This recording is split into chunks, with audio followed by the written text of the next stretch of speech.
All right, welcome back. 2 o'clock in the morning, couldn't sleep. Had to go to the doctor, and they worked on my foot, and it's really sore, so I can't sleep. So can't sleep. I'm gonna talk about crypto. Uh, it's actually really relaxing to me to play with the charts and stuff, and try to come up with all this stuff, and to really get a good look at the charts. I know there's people talking about how we have a falling wedge, but if you look at it from here. Um, this to me is still saying bearish overall, uh, but it doesn't mean it will. If we come back over this white line, it will stop being resistance and become support. And if we get our bounces, then it'll be bump, bump, run, just like here, support, support, bump, bump, gone. And then coming up, bump, bump, gone, and then resistance, resistance. So we did get a bump, bump here, and it came up, but it did not break through. And I don't know if it's going to push on through, then catch and bump and go or not. Only time will tell. Not that that this is not financial advice. This is just me talking and sharing my views and what I kind of see with the charts. And if we stay on this path, then we are looking at, to me, getting down into some levels that, this right here, this gold bar is price action. I think we could get a bounce off of it. So that could possibly be the bottom because that will be even with the lows during this cycle. And but I think the fifth leg of the bull run is going to be coming pretty soon, and I'm going to explain why and why I say 28,000 is the thing. So throughout Bitcoin's history, on a super trend, on a monthly, has very rarely gone red, and what it does, it really doesn't get that far below it in last few years.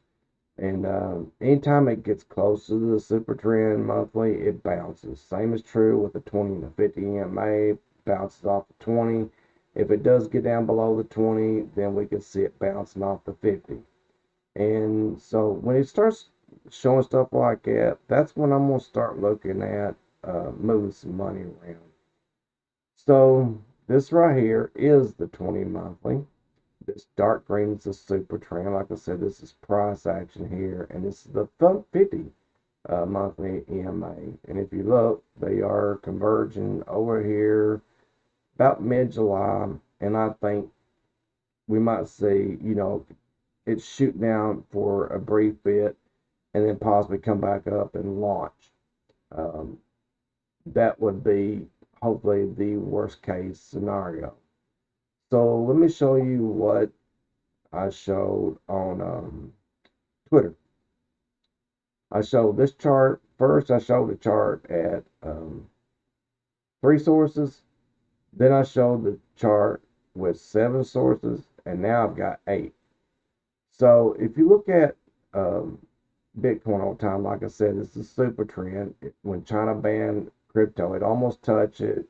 People bought it back up. It kind of relaxed down, touched it, and then confirmed it, and then took off. These support and resistance lines is coming from the all-time highs and down picking up these areas here,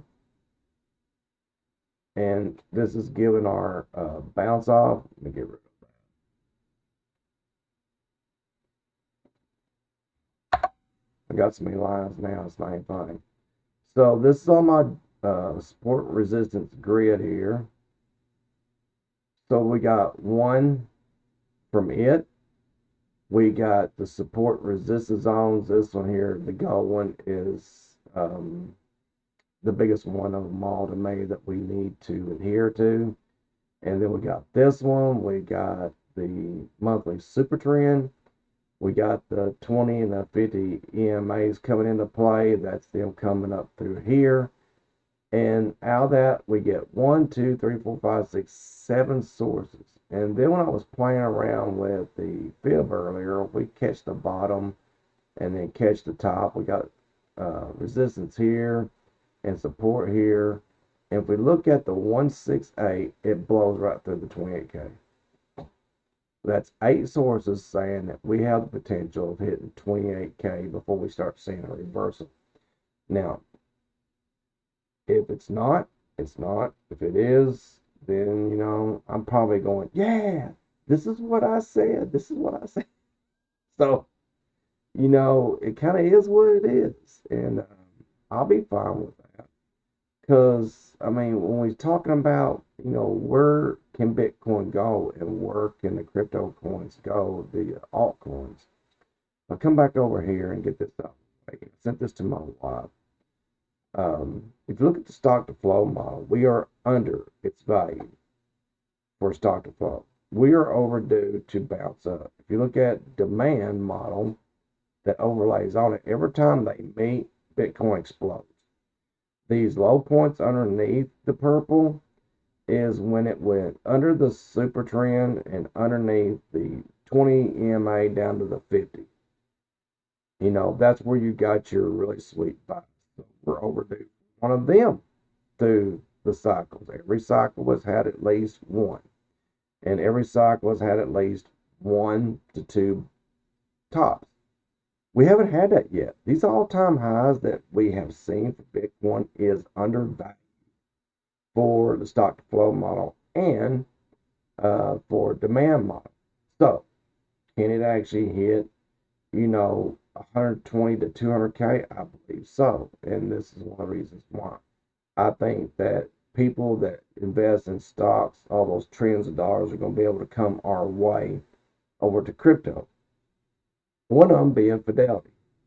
Fidelity is $2.7 trillion in holdings, and they're going to allow up to 20% of people to be able to put into Bitcoin. Does that mean that 23,000 plans and 20.4 million people and whatever is going to put into it? It's highly unlikely. Let's just say off the top of the head they did. That's $540 billion that will double Bitcoin's value by itself. If there's that many people that believes in the power of Bitcoin and that Bitcoin will outperform any stocks that they have, and they put 20% of their portfolio in, it could double Bitcoin. That's without any other influences that normally moves Bitcoin's price. And if you look at 888 Velvet's chart, it's been spot on every single solitary time. And they're always calling the tops, always calling the bottoms. And they're saying that we're in the bottom right now. And, I still think we got a little bigger room to go a little bit lower before we take off. But they were saying 160K. And, if Fidelity and all that comes in, like I said, 120, 160, that's not going to be nothing. If you look at the rainbow chart, we have a low that we can get to 20K, and the top we can get to 230. So, about 20 to 28K is really easy to do. We've made the blue line bottom multiple times, even dipped down once, and we could have that again. And we've never had that really blow off top, that really big one yet that's happened throughout history. And that point would be over $200,000 per Bitcoin. So we're talking about some pretty hefty volatile movements. When you start looking at 2024, we literally can go from almost $1 million, $700,000 down to 50,000. Can you picture how crazy it's going to be when trillions of dollars starts coming in and buying and selling Bitcoin? Altcoins are going to get thrown all over the place, in my opinion. It may not, but then again, it might. So that's kind of what I have of why I believe 28K is the bottom, and why I believe that 120 to 200K Bitcoin, possibly this year, or heading that way, and then possibly hitting it at the first of next year, is very possible But I still think the move, in my opinion, is going to happen in July or August when Bitcoin starts heading back to a new all-time high. That's just to me, it's just too many sources looking at it and everything else. It's not financial advice, just my thoughts and what your thoughts are. If you enjoyed this content, be sure to hit like. If you just want to help my family, be sure to hit like, comment, and share it and get the word out. Still want to get to that 1,000 subscribers on YouTube, and I like to get a little bit up on Twitch as well. And let's see where we go, and let's talk about this. And much love for viewing, and hope everybody has a good run in crypto. Don't give up. Stick with it, and let's see where it goes. Take care, everybody.